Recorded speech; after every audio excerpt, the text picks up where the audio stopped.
ગીર સોમનાથમાં toll tax મુદ્દે હવે રાજનીતિ ગરમાઈ છે।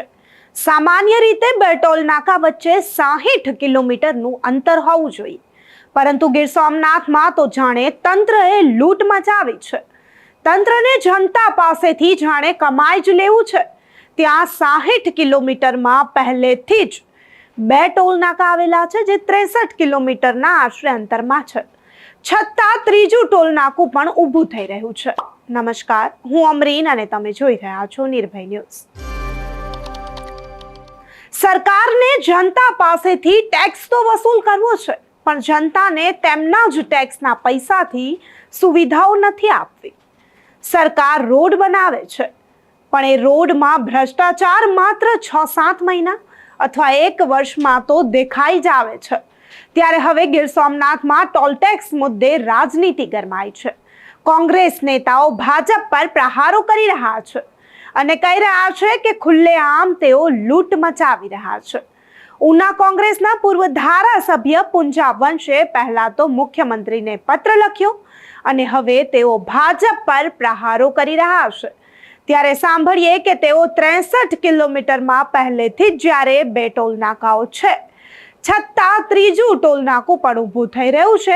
ત્યારે ભાજપ પર લૂંટના આક્ષેપો કરતા અને ખોટું બોલવાના નીતિન ગડકરી ખોટું બોલી રહ્યા છે કે પછી અહીં ગીર સોમનાથનું તંત્ર ખોટું બોલી રહ્યું છે, તેવું કહેતા વધુમાં શું કહી રહ્યા છે તે સાંભળીએ। નેશનલ ઓથોરિટી ઓફ ઇન્ડિયાના જે અધિકારીઓ જે છે, પ્રોજેક્ટ ડાયરેક્ટર કે જે કંઈ સંભાળતા હોય એ ખોટા છે।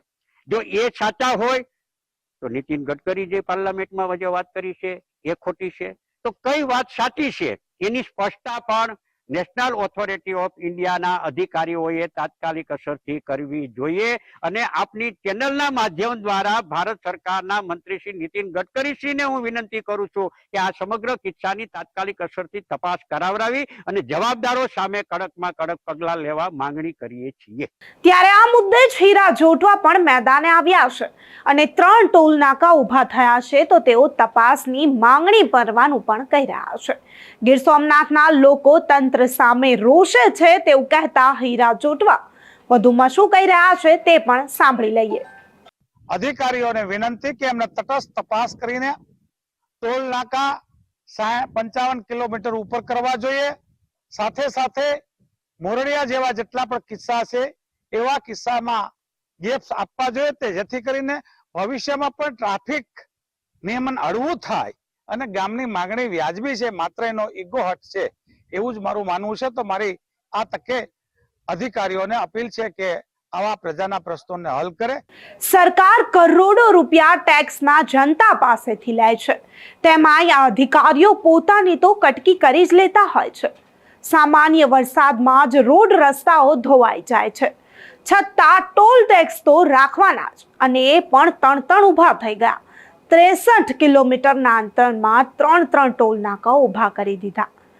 માલગામ જે ટોલ પ્લાઝા છે ત્યાંથી માંડી અને ડારી ટોલ પ્લાઝા સુધીમાં મેક્સિમમ 60 કિલોમીટરની અંતરમાં 3 ટોલ પ્લાઝા આવેલા છે। એટલે સમગ્ર ગીર સોમનાથ જિલ્લાના તમામ લોકો અને વાહન ચાલકો અને બધાની ફરિયાદો છે કે જો આવી રીતે ટોલ પ્લાઝા 60 કિલોમીટર ત્રિજ્યામાં 3 આવે છે તો ખરેખર બધા લોકો અને વાહન ચાલકોને મેક્સિમમ 20 થી 25 કિલોમીટરની અંતરમાં ટોલ પ્લે કરવો પડે છે। એના માટે અમને વારંવાર આવી રજૂઆત મળતી હોય એના સંદર્ભે અમે માનનીય નીતિનભાઈ ગડકરી સાહેબ અને અમારા જે મુખ્યમંત્રી સાહેબને અમે નકલ રવાના કરી છે અને આ બાબતે ખાસ સરકારશ્રીને અને માનનીય મુખ્યમંત્રી શ્રી સાહેબને અને નીતિનભાઈ ગડકરી સાહેબને અમારી એક રિક્વેસ્ટ છે કે ગીર સોમનાથ જિલ્લાના જે આ 3 ટોલ પ્લાઝા છે એમાંથી એક ટોલ પ્લાઝા લોકહિત દ્વારા તેના દ્વારા એક યોગ્ય પગલાં લેવામાં આવે એવી મારી વિનંતી છે। અમારે ગીર સોમનાથ જિલ્લામાં 63 કિલોમીટરમાં national highway authority of India દ્વારા 3 ટોલ ટેક્સ સ્થાપવામાં આવ્યા છે, જેથી કરી અને જનતા ઉપર ખૂબ વધારે ટેક્સ લાગી શકશે। નાની મુસાફરીમાં મસ્ત મોટો ટેક્સ ચૂકવવો પડશે, જેથી કરીને અમારી ગીર સોમનાથની જનતા વતી આપશ્રીને પત્ર દ્વારા વિનંતી કરીએ છીએ કે આપ જે માનનીય કેન્દ્રીય મંત્રી નીતિનભાઈ ગડકરીએ સંસદમાં જે રજૂઆત કરેલી એ સંદર્ભે આપ પણ તપાસ કરાવો અને અમારો આ ગીર સોમનાથની જનતા વતી આ લાગણી અને માગણી સાથે અમે આપને પત્ર દ્વારા અમારી રજૂઆત પાઠવીએ છીએ. શું ગીર સોમનાથમાં રોડ રસ્તાઓ એટલા સારા છે કે આટલું ટેક્સ લેવામાં આવે છે? સામાન્ય રીતે 60 કિલોમીટરના અંતરમાં એક ટોલ નાકું હોય તો શું ગીર સોમનાથમાં એટલી સારી સુવિધાઓ આપવામાં આવે છે કે 3 ટોલ નાકા ઊભા કરી દીધા? ત્યારે હીરા જોટવા અને પૂંજા વંશના આ નિવેદન વિશે તમારું શું માનવું છે? તેઓ જે ભાજપ પર આકરા પ્રહારો કરી રહ્યા છે તેને લઈને તમારું શું માનવું છે?